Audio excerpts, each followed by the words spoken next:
SIR এর পর কাল তালিকা প্রকাশ, আর কাল তালিকা প্রকাশ যখন, তার আগে কি কেন্দ্রীয় বাহিনী রাজ্যে চলে আসছে আজকে? কথা তো সেরকমটাই রয়েছে, কিন্তু আজ কি সত্যি কেন্দ্রীয় বাহিনী এসে পৌঁছচ্ছে এই প্রশ্ন এখন সাধারণ মানুষের মনে ঘোরাফেরা করছে। একটু ডিটেইল আপডেট জানার চেষ্টা করব যে আজ কেন্দ্রীয় বাহিনী আসছে কিনা। সোমরাজ রয়েছে আমার সঙ্গে, আরো ডিটেইল আপডেট নেব। সোমরাজ, ভোটার তালিকা প্রকাশ হবে আগামীকাল এসআইআর এর পর, এবার তার আগেই কি রাজ্যে কেন্দ্রীয় বাহিনী আজ চলে আসছে?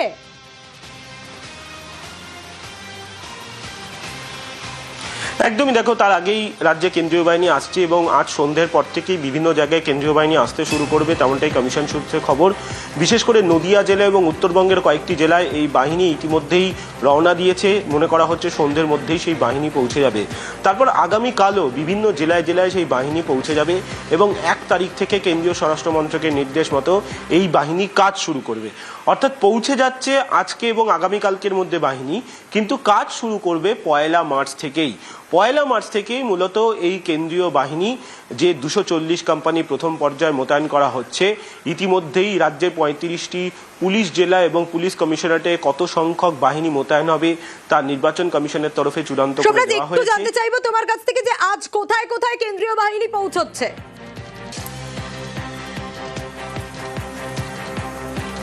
দেখো, যেটা এখনো পর্যন্ত কমিশন সূত্রে জানা যাচ্ছে, নদিয়া জেলায় আজকে সন্ধ্যের মধ্যেই বাহিনী পৌঁছে যাবে।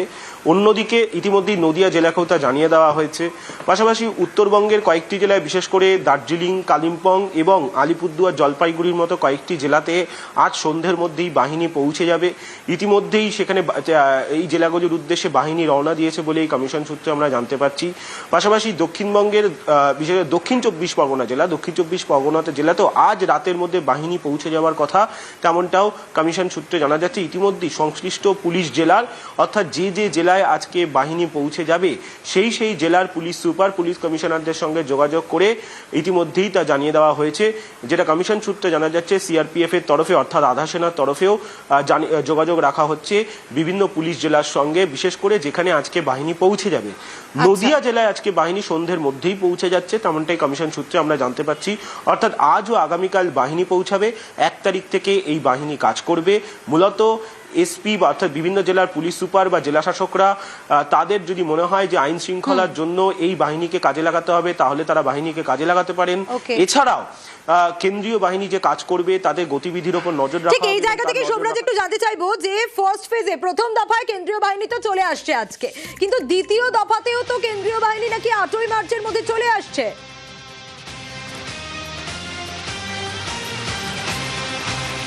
একদমই, দেখো, দ্বিতীয় পর্যায়ে কেন্দ্রীয় স্বরাষ্ট্র মন্ত্রকের তরফে যেটা জানানো হয়েছিল যে 10ই মার্চের মধ্যে আরও 240 কোম্পানি কেন্দ্রীয় বাহিনী আসবে, কিন্তু যেটা কমিশন সূত্রে জানা যাচ্ছে, ইতিমধ্যেই নির্বাচন কমিশনের তরফে রাজ্যের মুখ্য নির্বাচনী আধিকারিকের দপ্তরকে জানিয়ে দেওয়া হয়েছে যে 10ই মার্চ নয়, তার আগেই কেন্দ্রীয় বাহিনী চলে আসবে। এবং সেক্ষেত্রে যেটা সূত্র মারফত জানা যাচ্ছে, 8ই মার্চের মধ্যেই আরও 240 কোম্পানি কেন্দ্রীয় বাহিনী এসে পৌঁছে যাবে দ্বিতীয় পর্যায়ে। এই যে দ্বিতীয় পর্যায়ে 240 কোম্পানি কেন্দ্রীয় বাহিনী কোথায় কোথায় মোতায়েন হবে, কিভাবে মোতায়েন করা হবে, কোন কোন পুলিশ জেলায় কত সংখ্যক বাহিনী মোতায়েন করা হবে, তা নিয়ে আগামী 2 থেকে 3 দিনের মধ্যেই সিদ্ধান্ত চূড়ান্ত করে নেওয়া হবে, তেমনটাই কমিশন সূত্রে জানা যাচ্ছে। এবং এর জন্য শীঘ্রই রাজ্য পুলিশের সঙ্গেও বৈঠকে বসতে চলেছে রাজ্যের মুখ্য নির্বাচনী আধিকারিকের দপ্তর। তার কারণ, যেহেতু এখনো বিধানসভা নির্বাচনের নির্ঘণ্ট ঘোষণা হয়নি, তাই সেক্ষেত্রে রাজ্য পুলিশের সঙ্গে সমন্বয় রেখে কাজ করবে কেন্দ্রীয় বাহিনী। আর সেই কারণেই রাজ্য পুলিশের ভূমিকাও এক্ষেত্রে গুরুত্বপূর্ণ থাকবে। মনে করা হচ্ছে আগামীকাল বা রবিবার রাজ্য পুলিশের উচ্চপদস্থ আধিকারিকদের সঙ্গে রাজ্যের মুখ্য নির্বাচনী আধিকারিকের দপ্তর বৈঠক করে চূড়ান্ত করে ফেলবে দ্বিতীয় পর্যায়ে যে 240 কোম্পানি কেন্দ্রীয় বাহিনী আসবে, তা কোন কোন পুলিশ জেলায় কত সংখ্যক মোতায়েন করা হবে। বেশ সোমরাজ।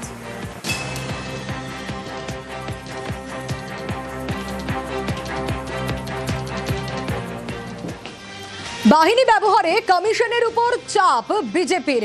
বরযাত্রীর মতো ঘোরালে হবে না, কমিশনকে কাজে লাগাতে হবে কেন্দ্রীয় বাহিনীকে, এমনটা বলছেন সুকান্ত মজুমদার। শুধু এই দাবি করছেন না, পাশাপাশি বলছেন প্রতি বুথে কেন্দ্রীয় বাহিনী প্রয়োজন, কারণ প্রতি বুথে কেন্দ্রীয় বাহিনী ছাড়া নাকি পশ্চিমবঙ্গে ভোট অসম্ভব।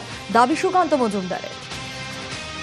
নির্বাচন কমিশন বুঝে গেছে যে পশ্চিমবঙ্গ পুলিশ দিয়ে নির্বাচন করা তো সম্ভব না। 240 কোম্পানি না 480 কোম্পানি পাঠাবে সেটা তাদের ব্যাপার। যদি 400 কোম্পানিতে না হয় 800 কোম্পানি পাঠাতে হবে। প্রত্যেক বুথে সেন্ট্রাল ফোর্স দরকার। সেন্ট্রাল ফোর্স ছাড়া পশ্চিমবঙ্গে ভোট হওয়া সম্ভব না। নির্বাচন কমিশনের উচিত এমনভাবে সেন্ট্রাল ফোর্সকে ব্যবহার করার ব্যবস্থা করা যাতে করে সেন্ট্রাল ফোর্স সত্যিকারের কাজে লাগে। যে সেন্ট্রাল ফোর্সকে নিয়ে রাজ্যের পুলিশ, এসপি, থানার আইসি তারা বরযাত্রীর মতো ঘুরিয়ে নিয়ে বেড়ায়। যেভাবে কাজ করার কথা সেভাবে কাজ করতে হবে। প্রয়োজনে নির্বাচন কমিশনের নতুন নিয়ম বা নতুন কিছু বাধ্যবাধকতা রাজ্য প্রশাসনের উপর চাপাতে হবে যাতে করে জুডিশিয়াল বা লজিক্যাল ইউজ অফ সেন্ট্রাল ফোর্সের হতে পারে। এসপির নেতৃত্বে কেন্দ্রীয় বাহিনী ঠিকমতো কাজ করবে না কি করে এখনই অনুমান। সুকান্তর দাবির পাল্টা জবাব সিইও। নিশ্চয়ই এসপি এন্টার কাজ করতে হবে ভাই। SP how can you assume যেটা এসপি আছে ল অ্যান্ড অর্ডার কাজ করবে না? How can you assume that? SP যে আছে এসপি তো দায়বদ্ধ আছে ল অ্যান্ড অর্ডার মেনটেন করার জন্য। এটা তো নেই কি কোথায় ল অ্যান্ড অর্ডার হবে ও সেন্ট্রাল বাহিনী ইউজ করবে না। SP is IPS officer, UPSC থেকে পাস করেছে, এটা কাজ জন্য আইপিএস জয়েন করেছে, তো ইউজ করবে না এটা কি? জনসমর্থন নেই তাই কখনো এজেন্সি কখনো বাহিনীর উপর ভরসা করে বিজেপি। সুকান্ত মজুমদারকে খোঁচা তৃণমূলের। সুকান্ত মজুমদার কি মানে মঙ্গল গ্রহ থেকে রাজ্যে এসছেন? কেন্দ্রীয় বাহিনী নিয়ে ভোট এখন হচ্ছে, কয়েক দশক হয়ে গেল কেন্দ্রীয় বাহিনী নিয়ে বিধানসভা এবং লোকসভার ভোট হয়। নাচতে না জানলে উঠোন বাঁকা। ওনাদের বিকল্প মুখ নেই। কখনো সিবিআই ইডির উপর নির্ভর করতে হয়, হুমকি দিতে হয়, কখনো বলতে হয় বাংলা টাকা আটকে রেখে দেখিয়ে দেবো, কখনো বলতে হয় কেন্দ্রীয় বাহিনী থাকবে। আরে থাকবে, আসবে। নরেন্দ্র মোদী, অমিত শাহ ডেলি প্যাসেঞ্জারি করবেন, তারপর হারবেন। যারা জমিদারি মানসিকতায় দিল্লি থেকে লেটেল বাহিনী পাঠিয়ে ওই কেন্দ্রীয় বাহিনীর নাম করে ভোট করতে চায়, আপনারা যা ইচ্ছা দিয়ে করুন, যতই করো হামলা, আবার জিতবে বাংলা।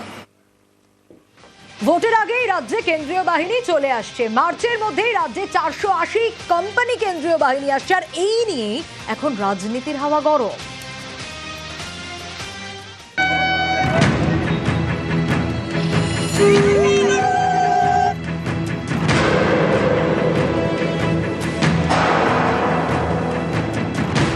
ওদের ওই 1400-1500 কোম্পানি আছে ওদের সঙ্গে, আর বাংলার 10 কোটি মানুষ আছে আমাদের সঙ্গে। কি করবে? ভোটটা তো মানুষ দেবে। আর এখন সবাই তো বুঝে গেছে যে সুপ্রিম কোর্টই লাস্ট কথা বলে, সে কোম্পানিও বুঝবে। নির্বাচন কমিশনের বিষয়ে কেন্দ্রীয় বাহিনী কবে ঢুকবে, কতটা ঢুকবে? আমরা শুনেছি নির্বাচন কমিশন আপাতত 480 ভোল্টের শক দিচ্ছে তৃণমূল কংগ্রেসকে বা রাজ্য সরকারকে। কিন্তু এটা মোটামুটি প্রমাণিত হয়ে গেছে কোর্টের কাছে, নির্বাচন কমিশনের কাছে এই তৃণমূল সরকার নিরপেক্ষ সরকার নয়। ভোট ঘোষণা হয়নি, তার আগেই রাজ্যে আসছে কেন্দ্রীয় বাহিনী। মার্চেই 480 কোম্পানি বাহিনী চলে আসবে। 1 মার্চ 240 কোম্পানি, 10 মার্চ আরো 240 কোম্পানি। কমিশনের চিহ্নিত স্পর্শকাতর এলাকায় চালাবে টহলদারি। বিজেপির দাবি, যেভাবে এ রাজ্যে ভোট লুট হয় তা রোখার জন্য কেন্দ্রীয় বাহিনী দরকার। এই অভিযোগ কোনোদিনই মানেনি তৃণমূল। তাদের প্রশ্ন, এর আগের বিভিন্ন ভোটে তো কত কত কেন্দ্রীয় বাহিনী এসেছে, তারপরেও বিজেপি জিততে পারল না কেন? 2016 সালে বিধানসভা ভোটে বাংলায় এসেছিল প্রায় 1000 কোম্পানি বাহিনী। এর মধ্যে কয়েক কোম্পানি বাহিনী এসেছিল ভোট ঘোষণার আগেই। সেবার তৃণমূল জিতেছিল 211টি আসন। 2019 সালে লোকসভা ভোটে রাজ্যে এসেছিল প্রায় 750 কোম্পানি কেন্দ্রীয় বাহিনী। ভোট ঘোষণার পরে মোতায়েন করা হয়। সেবার 42 আসনের মধ্যে তৃণমূল জেতে 22টি, বিজেপি 18টিতে। 2021 সালে বিধানসভা ভোট ঘোষণার পরে রাজ্যে মোতায়েন করা হয় 1000 কোম্পানির বেশি কেন্দ্রীয় বাহিনী। তৃণমূল জেতে 213 আসনে, বিজেপি 77। 2024 লোকসভা ভোটে 920 কোম্পানির বেশি কেন্দ্রীয় বাহিনী আসে রাজ্যে। এর মধ্যে কিছু কোম্পানি আসে ভোট ঘোষণার আগেই। 24 ভোটে তৃণমূল পায় 29টি আসন, বিজেপি 12টি। এবার ভোট ঘোষণার আগেই রাজ্যে 480 কোম্পানি কেন্দ্রীয় বাহিনী।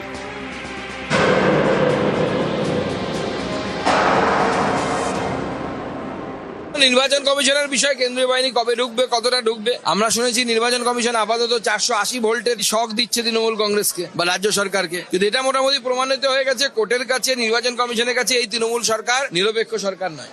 ওদের ওই 1400-1500 কোম্পানি আছে ওদের সঙ্গে, আর বাংলার 10 কোটি মানুষ আছে আমাদের সঙ্গে। কি করবে? ভোটটা তো মানুষ দেবে। আর এখন সবাই তো বুঝে গেছে যে সুপ্রিম কোর্টই লাস্ট কথা বলে, সে কোম্পানিও বুঝবে। নিউজ 18 বাংলা।